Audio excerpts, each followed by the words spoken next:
This is Dr. Gullingsrud showing a case utilizing Vision Blue dye, manufactured by DORC, Dutch Ophthalmic Corporation. Vision Blue is trypan blue ophthalmic solution, 0.06%. You'll notice here that as I place it into the anterior chamber, I do not utilize an air bubble. I simply let it sit for about 30 seconds and then irrigate it from the anterior chamber using balanced salt solution. As I irrigate the remainder of the Vision Blue dye from the anterior chamber, surprise! I now notice that I have a pseudoexfoliation dense white cataract.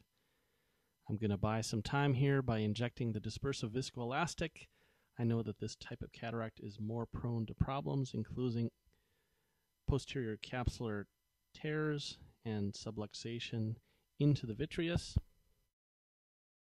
However, I'm reassured that this patient dilates well and that the Vision Blue dye will not only help me to visualize the anterior capsule, it'll help me to look at the posterior capsule, which will be important as I create my trough and start my chopping. I want to create a square-shaped corneal wound. As I enter the anterior chamber with a 2.8 millimeter keratome, I want to extend my wound anteriorly to ensure that the length of the wound matches the width of the keratome. As I pull the keratome from the wound, I'm happy to find that I have a little bit of blood at the entry site. I know that this is going to heal well and seal my corneal wound to protect it against entry of bacteria. As I now initiate capsulorhexis formation with the cystotome, I'm going to be very careful to watch the leading edge of the rhexis for any signs of folding or looseness of the anterior capsule, which might indicate zonular laxity or dialysis.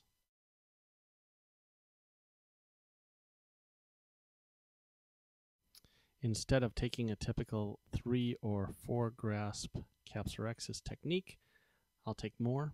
This will allow me to have a very precise and controlled capsulorhexis, again, while watching the capsular surface for any signs of zonular looseness.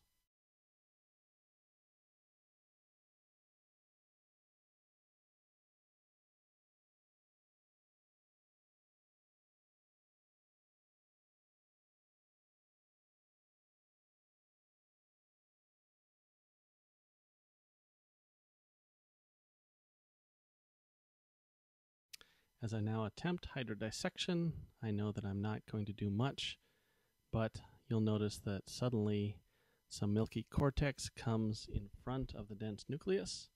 Because of this, I'm going to go to irrigation and aspiration immediately so that I may visualize the anterior lens surface.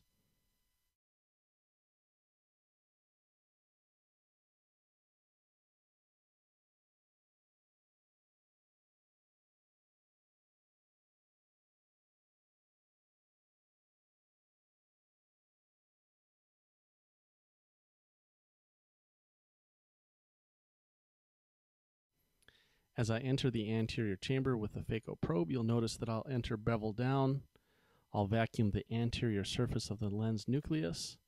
I'm now getting a feel that this is a very dense lens nucleus. Because of its pseudoexfoliation nature, I want to make sure that everything is kept controlled and smooth. I will not make a very long trough. Instead, I will make a deep, well-centered trough, looking for any signs of the Vision Blue, which nicely stains the posterior capsule as well as the anterior capsule.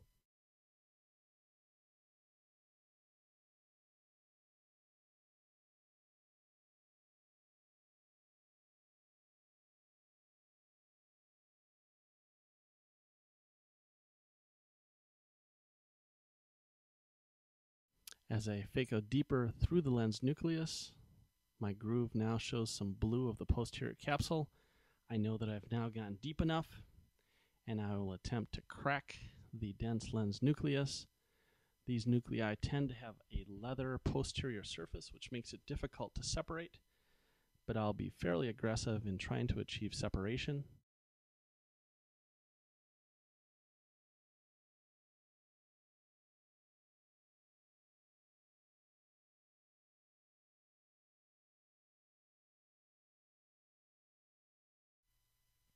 The chopping technique that I use will be one where I will create multiple chops on a 2+ moderate density nucleus. I may only create 4. For a 3+, I may create 6 chops. In this dense type of nucleus, I'll oftentimes create 8 to 10 different chops.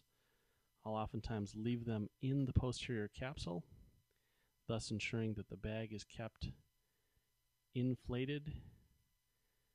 If one of the pieces happens to come to the tip, I will remove it, but for the most part I'll try to keep all the sectors within the capsular bag.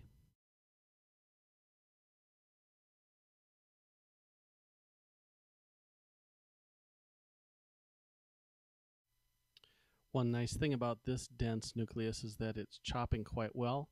You'll notice that I'm using an olive tip chopper. I like to keep the angled portion of it 90 degrees relative to my phaco tip. This ensures that I get a nice clean chop.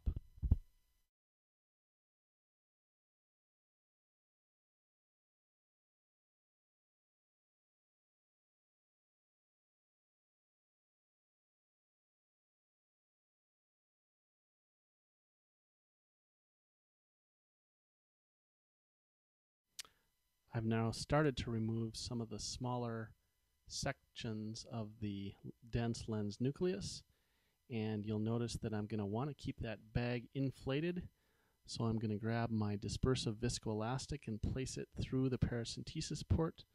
I do not remove the phaco tip during this maneuver. Instead, I keep it in position number 1 for irrigation.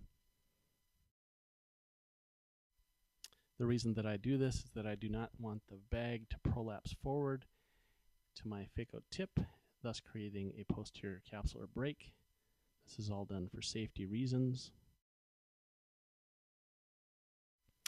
As the many sections now are coming toward the phaco tip, I'm going to pull it equal or slightly above the iris plane. I'm now going to move my second hand instrument, the olive tip posterior, to the phaco probe, thus protecting the posterior capsule.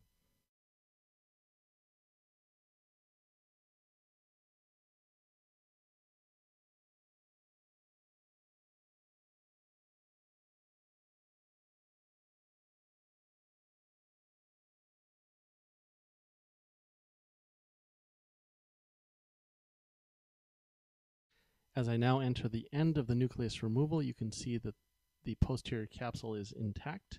There's a nice red reflex. Thank you.